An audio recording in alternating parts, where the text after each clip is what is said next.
ব্রেকআপের 5 বছর পর মেয়েটার কাছে ছেলেটার ফোন আসে।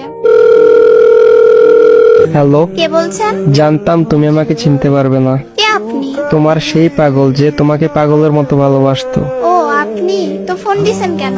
আমি ফোন রাখলাম। একটু দাঁড়াও প্লিজ, একটু কথা বলবো। আমি অপরিচিত কারোর সাথে কথা বলি না। একটা সময় তো অনেক পরিচিত ভাবতে আমাকে।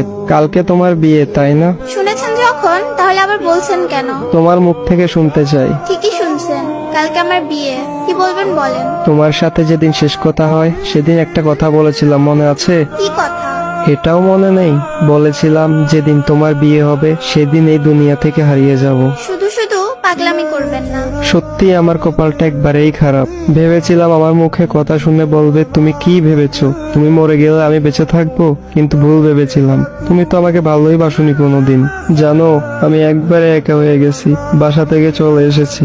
আমি থাকলে নাকি সবার সমস্যা হয়। এমন ভাবে কথা বলছেন কেন? বিষ খেয়েছি তো, তাই এমন একটু কষ্ট হচ্ছে। সমস্যা নাই, একটু পরে নিশ্চুপ হয়ে যাব। কি কেন এমন করছো? জানো, আমার অনেক কষ্ট হচ্ছে। তুমি এখন কোথায় আছো? বলতে পারবো না, আর জেনেও কোনো লাভ নেই। আমাকে বাঁচাতে পারবে না। মৃত্যুর আগে একটু কথা বলবো তোমার সাথে, শুনবে? বলো কোথায় আছো? ওই এত কান্না করছো কেন? একটুও কান্না করবে না। জানো, অনেক স্বপ্ন ছিল তোমাকে নিয়ে। তোমার কোলে মাথা রেখে ঘুমাবো। শোনো, আমার সময় মনে হয় এখনই শেষ। ভালো থেকো। তুমি এমনটা কেন করলে? হ্যালো, কথা বলো না কেন? ওই হ্যালো।